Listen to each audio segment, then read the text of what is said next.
পড়ুয়া সংখ্যা কমে গেছে কুমারগঞ্জ কলেজে, আর এর ফলে চরম সংকটে পড়েছে কলেজ কর্তৃপক্ষ। জানা গেছে 2016 সালে মুখ্যমন্ত্রী মমতা বন্দ্যোপাধ্যায়ের আদেশ অনুযায়ী কুমারগঞ্জ কলেজ প্রতিষ্ঠিত হয়। বর্তমানে এই কলেজের পড়ুয়ার সংখ্যা মোট 400 জন। বর্তমান শিক্ষাবর্ষে 580 জন নতুন শিক্ষার্থী কলেজে ভর্তি হওয়ার জন্য আবেদন করেছেন। কলেজ কর্তৃপক্ষ আশাবাদী যে এই সংখ্যাটা 700-র কাছাকাছি পৌঁছে যাবে। কলেজ কর্তৃপক্ষ জানিয়েছেন, গত প্রায় 2 বছর ধরে কলেজের কন্ট্রাকচুয়াল গ্রুপ সি এবং গ্রুপ ডি কর্মীরা বেতন পাচ্ছেন না। এর মূলে রয়েছে কলেজের ফান্ড, অর্থাৎ অর্থের যোগান কমে যাওয়া। কলেজের নতুন ভারপ্রাপ্ত অধ্যক্ষ 3 মাস আগে কলেজের দায়িত্ব নিয়েছেন। তিনি বলেন, 2016 সালে এই কলেজ প্রতিষ্ঠিত হওয়ার পর পরিকাঠামোগত কিছু সমস্যা রয়েছে। তাছাড়াও রয়েছে উত্তরোত্তর পড়ুয়ার সংখ্যা কমে যাওয়া। করোনার সময় কলেজে পড়ুয়ার সংখ্যা উল্লেখযোগ্যভাবে কমে যায়। তবে বর্তমানে যদি সর্বমোট পড়ুয়ার সংখ্যা 1000-এর কাছাকাছি পৌঁছে যায়, তাহলে হয়তো এই সংকট কাটিয়ে ওঠা সম্ভবপর হবে।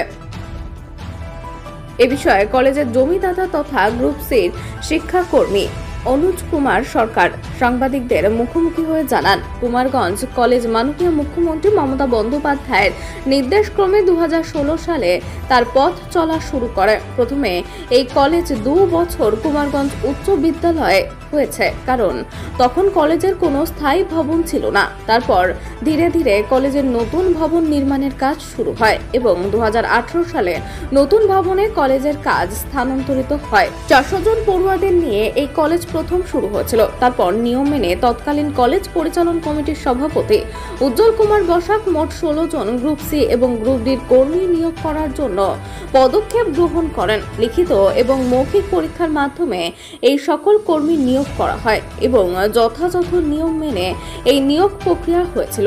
এদের মধ্যে আমরা 5 জন জমিদাতা ছিলাম। আরো 11 জন গ্রুপ সি এবং গ্রুপ ডি এর কর্মী নিয়োগ করা হয়। যারা জমিদাতা ছিলেন তাদের মৌখিক প্রতিশ্রুতি দেওয়া হয় যে তাদেরকে এই কলেজে স্থায়ী চাকরি দেওয়া হবে।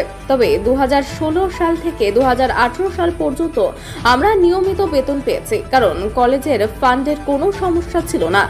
অসিত কুমার পাল কলেজের প্রথম অধ্যক্ষ ছিলেন। তার সময় আমাদের বেতন পেতে কোনো সমস্যা হয়নি। তারপর 2018 সাল থেকে 2024 সাল পর্যন্ত আমরা নিয়মিতভাবে বেতন পাচ্ছি না। বিগত প্রায় 2 বছর ধরে বেতন বন্ধ রয়েছে। কলেজ কর্তৃপক্ষকে বারবার আবেদন নিবেদন করা সত্ত্বেও এই অবস্থার কোনো রকম পরিবর্তন হচ্ছে না। আমরা দীর্ঘদিন ধরে দাবি জানিয়ে আসছি যে 16 জন গ্রুপ সি এবং গ্রুপ ডির কর্মী রয়েছেন, তাদের যেন স্থায়ীকরণ করা হয়। পূর্বের পরিচালন কমিটির সভাপতি উজ্জ্বল কুমার বসাক আমাদেরকে প্রতিশ্রুতি দিয়েছিলেন যে খুব শীঘ্রই আমাদেরকে স্থায়ী পদে উন্নীতকরণ করা হবে, কিন্তু তার প্রতিশ্রুতির পরেও আমরা অস্থায়ীভাবে কাজ করে যাচ্ছি। এখন 2 বছর ধরে বেতন না পাওয়ার ফলে চরম আর্থিক দুর্দশার মধ্যে পড়েছে। কিভাবে সংসার চালাবো বা কিভাবে নিজেরাই চলবো কিছুই বুঝতে পারছি না। কুমারগঞ্জ বিধানসভা তৃণমূল কংগ্রেসের এমএলএ তোরাফ হোসেন মণ্ডলকেও আমরা আমাদের সমস্যার কথা জানিয়েছি। তিনি আমাদেরকে আশ্বাস দিয়েছেন, কিন্তু এখনো পর্যন্ত কিছুই হয়নি।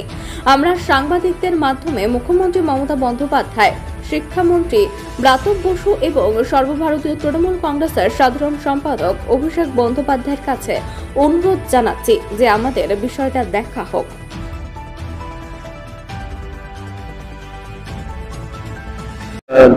ছাত্রছাত্রীর সংখ্যা 421 জন। বর্তমানে ভর্তি চলছে। এবার সেখানে প্রায় এই মুহূর্তে আমরা জানি যে 580 জন মতো ফর্ম ফিল আপ করেছে। আশা করছি এটা 700 কাছাকাছি চলে যাবে। সমস্যা কি হচ্ছে? সমস্যা এখন এই মুহূর্তে সমস্যা কিছু ইনফ্রাস্ট্রাকচার প্রবলেমও আছে, কিছু স্টাফদের একটু স্যালারি দিয়েও একটু সমস্যা হচ্ছে।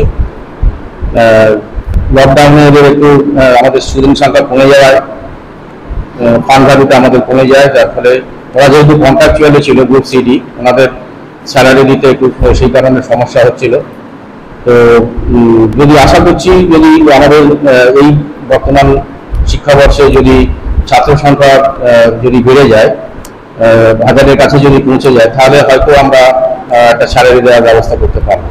কলেজের গ্রুপ সি এবং গ্রুপ ডি তারা শোনা যাচ্ছে প্রায় 2 বছর ধরে কোনো বেতন পাচ্ছে না।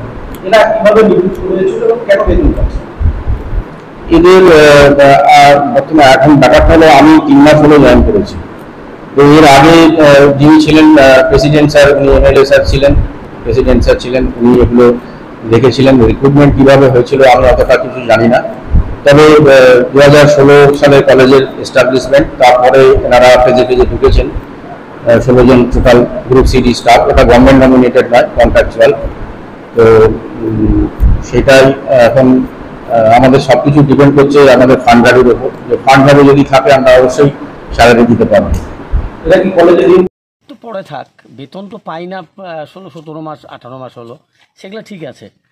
2016 সালে কুমারগঞ্জ কলেজের জন্ম, অর্থাৎ মমতা ব্যানার্জির ভালোবাসার কলেজ কুমারগঞ্জ কলেজ।